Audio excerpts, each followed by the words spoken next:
Sebelum almarhum Tunku Abdul Rahman Putra Al-Haj berangkat ke kota London pada 1 Januari 1956 merundingkan tuntutan kemerdekaan Tanah Melayu, beliau bersama rombongan pemimpin Melayu mengunjungi Syekh Abdullah Fahim, Mufti Pulau Pinang ketika itu, bagi meminta nasihat tentang tarikh sesuai untuk kemerdekaan negara.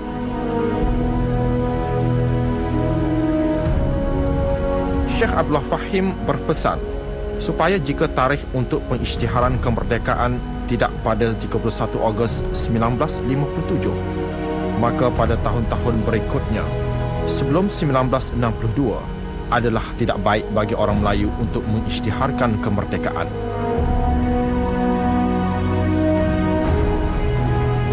Beliau juga meminta supaya pemuda UMNO tidak memberontak jika British tidak menyetujui tarikh itu. Sebaliknya mestilah menunggu sehingga 5 tahun lagi, iaitu pada 31 Ogos 1962. Bagaimanapun Allah Subhanahu Wa Taala menentukan bahawa semenanjung Tanah Melayu menyambut kemerdekaan pada 31 Ogos 1957. Apabila akhirnya Tunku Abdul Rahman mengisytiharkan tarikh keramat itu pada 20 Februari 1956 di Padang Pahlawan, Bandar Melayu merupai kiai dalam masyarakat Jawa, iaitu golongan cendekiawan Islam yang berfungsi dalam pelbagai lapangan dan berpengaruh dari segi penentu arus dan arah sosial masyarakat. Episod kali ini mengimbau peranan besar dimainkan seorang ulama terkenal dari negeri Pulau Pinang. Beliau ialah Syekh Haji Abdullah Fahim, seorang tokoh falak terkenal yang menjadi penyumbang kepada penentu tarikh kemerdekaan Tanah Melayu pada 31 Ogos 1957. Sama-sama kita saksikan. Bandar Kepala Batas letaknya dalam daerah seberang Perai Utara di Pulau Pinang. Semenjak ratusan tahun lampau menjadi destinasi tumpuan kerana di sinilah bumi hidayah tapak berkembangnya dakwah syiar Islam digerakkan oleh Haji Abdullah bin Ibrahim bin Tahir, ilmuwan agama, ulama juga ahli falak tersohor serata negara.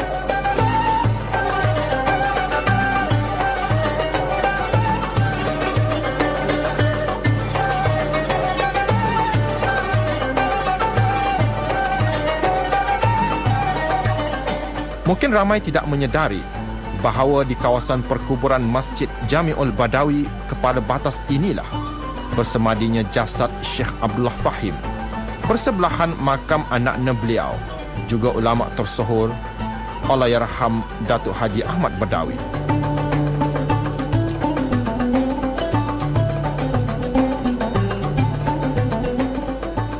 Syekh Abdullah Fahim lahir di kota suci Mekah pada 1870.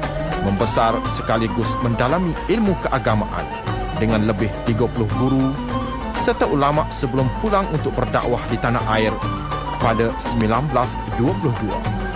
Beliau meninggal dunia pada 28 April 1961 ketika berusia 81 tahun. Pemergian Syekh Abdullah Fahim buat selama-lamanya itu meninggalkan kesan mendalam dalam kalangan ummah lantaran sumbangan besar beliau sebagai ilmuwan mengasaskan pusat pengajian pondok bergelar Madrasah Dairatul Ma'arif Al-Wataniyah pada 1924. Ketika itu digelar juga Pondok Padang. Sekolah agama bertaraf moden ini bermaksud daerah para bijaksana tempatan yang diasaskan sebelum menerima jemputan dari Sultan Iskandar Shah, Sultan Perak ke-27, untuk mengajar serta menjadi mudir di Madrasah Idrisiyah Bukit Candan, Kuala Kangsar, dan juga Imam Siraja Dalam di Istana Hulu.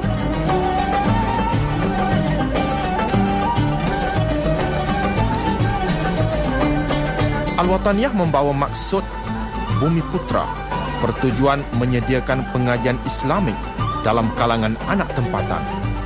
Dua bentuk pengajian diwajibkan kepada pelajar pada masa itu, iaitu Nizami, yang kandungan sukatan pelajarannya bertahap pengajian rendah, mengikut kelas dengan menggunakan buku teks, manakala umumi merupakan pengajian di luar waktu persekolahan dengan pelajarnya bercampur tanpa mengira kelas. Sebagai ulama besar mendapat pendidikan di Mekah, Syekh Abdullah Fahim disegani sebagai guru yang mahir dengan pelbagai disiplin ilmu keagamaan, termasuk ilmu hadis, usuluddin, fiqh, Al-Quran, falak dan lain-lain lagi. Dengan sebab itu, ketika di Mekah beliau dibesarkan dalam suasana ilmu keagamaan, sekaligus berdampingan dengan ramai ulama hebat, hinggakan beliau meletakkan dirinya sebagai penuntut kepada ulama dua tanah suci. Sambutan terhadap pengajian di sekolah agama ini amat menggalakkan, hinggakan terdapat juga ramai pelajar berasal dari selatan Thailand dan Sumatera Utara. Dengan berkat kesungguhan Tuan Guru menyampaikan ilmu, maka lahirlah ramai pengajar yang berjaya dan layak dipanggil ulama.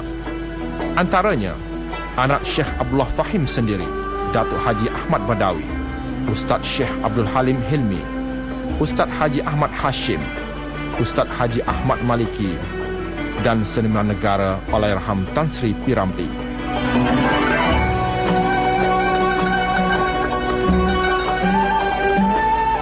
Rekod sejarah tidak banyak menemui karya nukilan Syekh Abdullah Fahim ini, kecuali syair-syair dalam bahasa Arab yang ditulis dalam beberapa buah kitab terbitan Persama Press Pulau Pinang. Antaranya kitab Halikah An-Nabiyah fil Al-Hadis. Ada pula riwayat yang mencatat bahawa Abdullah Fahim pernah menyusun kitab tafsir dan ilmu falak, tetapi tidak sempat diselesaikan. Walau bagaimanapun, pemikiran jelas dan tegas beliau terdapat pada nota tulisan mengatakan bahawa tuan-tuan sedia maklum, beratus-ratus tahun bahawa orang-orang bangsa Melayu semelaya ini, daripada peringkat ke bawah hingga peringkat ke atas, awam-awam, kadi-kadi, ulama-ulama, menteri-menteri, hingga raja-raja sekalian mereka yang bermazhab Al-Imam Asy-Syafi'i ijma'an, tiada seorang pun yang bermazhab selain daripada mazhab Syafi'i.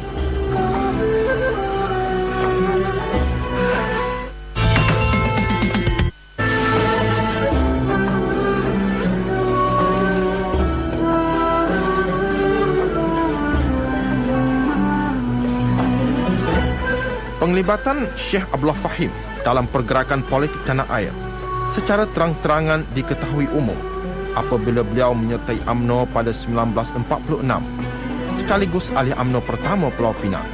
Penyertaannya atas keyakinan bahawa UMNO akan menyatukan orang Melayu dalam perjuangan memelihara agama serta bangsa, seterusnya mendapatkan kemerdekaan tanah Melayu. Ramalan tarikh kemerdekaan tanah Melayu berlangsung di rumah sejarah inilah, yang asalnya merupakan kediaman Syekh Abdullah Fahim bersama keluarga.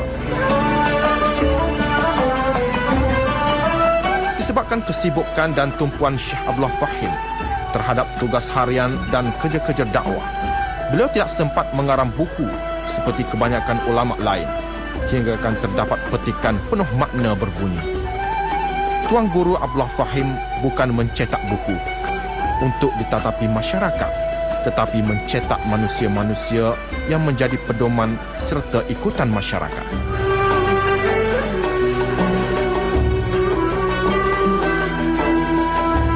Pepatah ada mengatakan, harta benda tidak dapat menjaga seseorang, tetapi ilmu pengetahuan berupaya memelihara dirinya.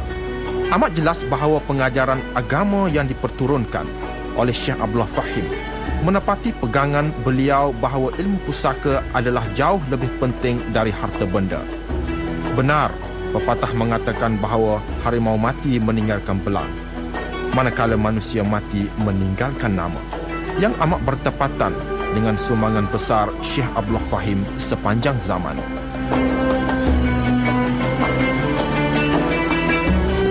Guru pengajian ilmu falak Syekh Abdullah Fahim di Mekah ialah Syekh Muhammad Mukhtar Al-Jawi, yang pernah mengajarnya berkenaan perhitungan ilmu falak seperti menentukan arah kiblat, waktu solat dan anak bulan.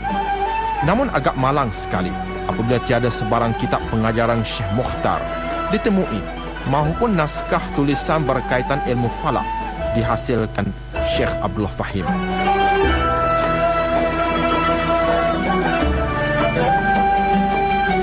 Nur Azan Mak Nur, anak watan Kepala Batas Pulau Pinang, seorang sarjana pengajian sains fizik dan astronomi Universiti Sains Malaysia USM, amat tekun mengkaji sejarah keilmuan falak Syekh Abdullah Fahim hingga menghasilkan naskah teks bertajuk Warisan Falak Syekh Abdullah Fahim yang diterbitkan pada 2010. Sebelah kanan ini adalah takwim yang diterbitkan di Kuala Kangsar dan di sebelah kiri adalah takwim warna biru yang diterbitkan di Pulau Pinang. Jadi takwim ini disebut sebagai takwim ad-daimi dan diterbitkan selepas saja Syekh Abdullah Fahim pulang kembali ke Pulau Pinang. Dan ada orang akan bertanya, kenapa yang satu ni nampak sama dengan di sebelah kiri ni? Kedua-duanya tak ada masalah. Sebenarnya Syekh Abdullah Fahim membuatkan jadual ni waktu sebenarnya sebagai satu jadual standard. Sungguh pun kehandalan Syekh Abdullah Fahim dalam ilmu falak, namun hanya segelintir muridnya yang benar-benar menguasai kepandaian falakiyah tersebut, kerana merupakan kaedah pembelajaran sukar dan melibatkan banyak pengiraan. Hanya takwim jadual pengiraan waktu solat sahaja yang popular dipraktikkan oleh masyarakat setempat menuruti kaedah kiraan diajar beliau.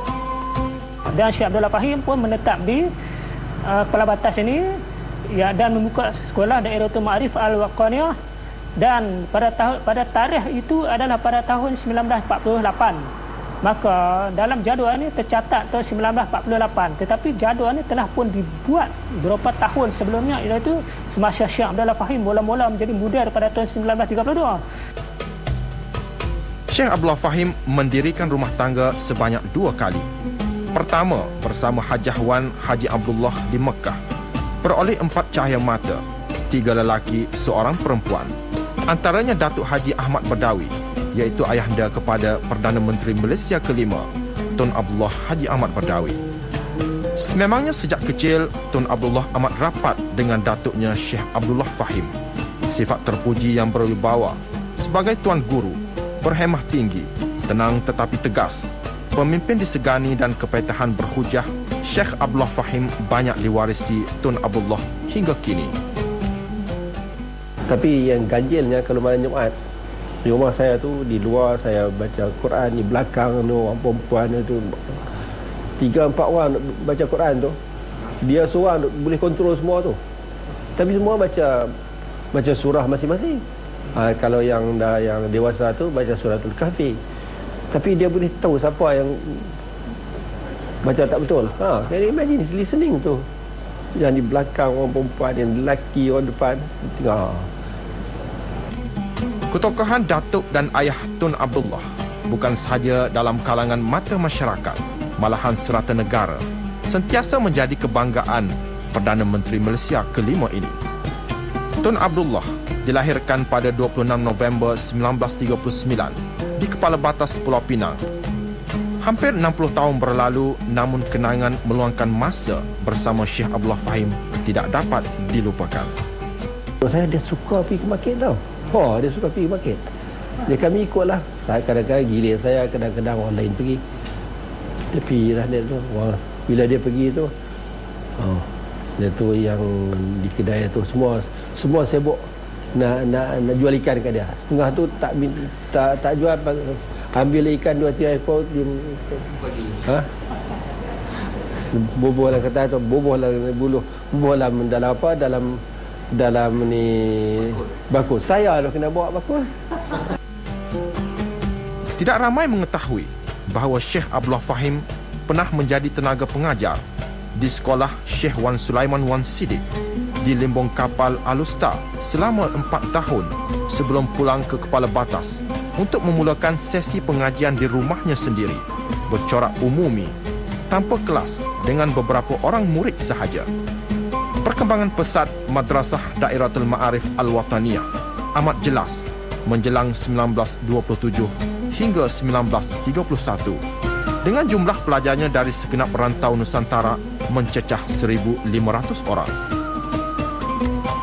Majalah pengasuh bilangan 428 bertarikh Disember 1977 pernah mencatat kehebatan Syekh Abdullah Fahim sebagai ulama berfikiran terbuka. Sepanjang pengajarannya, Syekh Abdullah Fahim mengutamakan disiplin. Beliau tidak membenarkan para muridnya menyertai solat jenazah jika tugasan pengajian belum selesai. Dalam kegiatan harian, beliau dibantu 3 orang guru kanan, iaitu Syekh Abdul Halim Al-Hadi, Syekh Ahmad Muhyiddin dan Haji Ahmad Hashimi. Apabila Syekh Abdullah Fahim mengundur diri, tugas mudir disandang oleh Syekh Abdul Halim Al-Hadi sebelum diambil alih oleh anaknya, Datuk Haji Ahmad Badawi. Melalui dakwah dan pendidikan dikendalikan beliau, Syekh Abdullah Fahim sentiasa mengingatkan pelajarnya supaya berilmu dan bersedia untuk memperjuangkan kemerdekaan tanah air daripada penjajahan Inggeris. Bagi membiayai perjalanan madrasah, beliau menggunakan pendapatan daripada harta wakaf, 20 ekar kebun getah di Merbuk dan tanah sawah padi di Titis Serong Kedah, termasuk sumbangan daripada orang ramai. Pada masa sama, Syekh Abdullah Fahim membantu pelajar miskin yang tidak mampu membiayai yuran pengajian.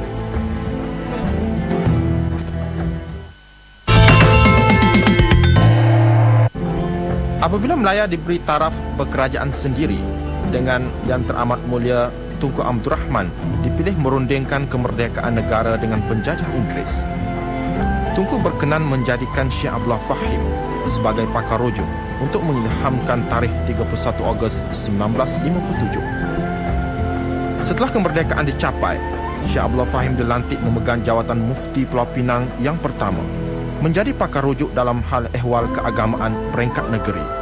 Jawatan ini disandang dengan cemerlang hinggalah beliau kembali ke rahmatullah pada 28 April 1961. Menjelang awal 1950-an, muncul seorang tokoh agama menggelar dirinya sebagai ulama, lalu mengeluarkan pelbagai fatwa mengelirukan umat.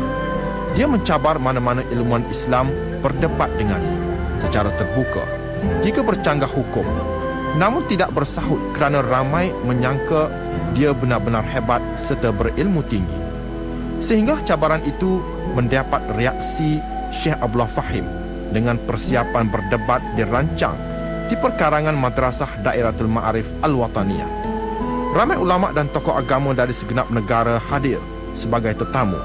Malahan ada yang berkampung semenjak beberapa hari di kepala batas. Namun tokoh yang ditunggu tidak muncul seperti dijanjikan.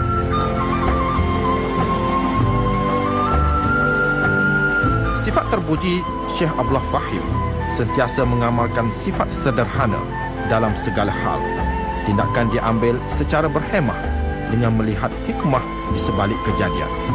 Beliau sentiasa menghormati sesiapa sahaja kerana padanya semua orang adalah sama, sekaligus mudah didampingi, bersifat pemurah serta sentiasa menunaikan hajat orang yang memerlukan bantuan beliau.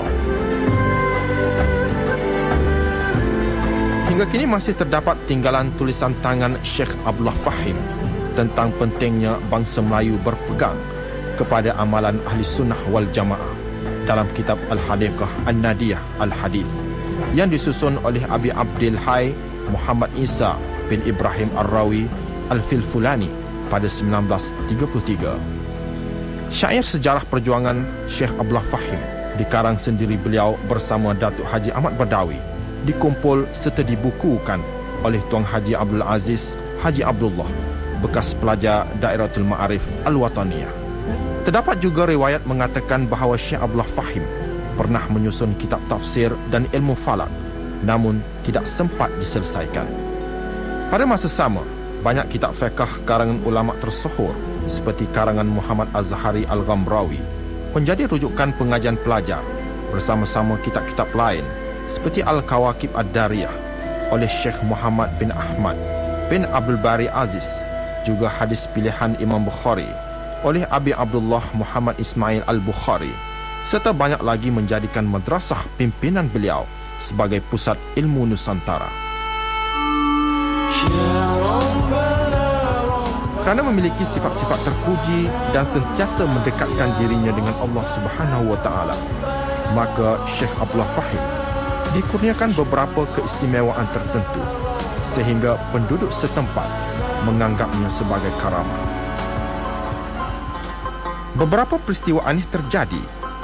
Antaranya taksi dinaiki Syekh Abdullah Fahim turut dinaiki ramai penumpang lain sebagai petanda murah rezeki diperolehi pemandunya.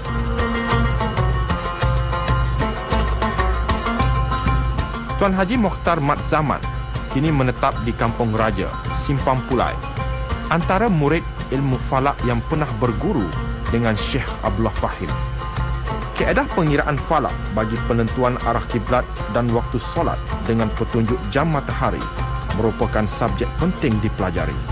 Takwim tulisan tangan Syekh Abdullah Fahim merupakan jadual waktu solat versi pertama yang bukan sahaja boleh digunakan sepanjang tahun, malahan terus-menerus hingga kiamat. Sumbangan Syekh Abdullah Fahim amat besar apabila beliau berjaya merekod darjah arah kiblat bagi negeri-negeri berikut: Selangor, Kedah, Pulau Pinang, Kelantan, Terengganu, Patani, Kemboja, Siam, Perak, Singapura, Pahang, Johor dan Melaka. Hingga ke hari ini pengiraan Syekh Abdullah Fahim dianggap baik dan sangat tepat.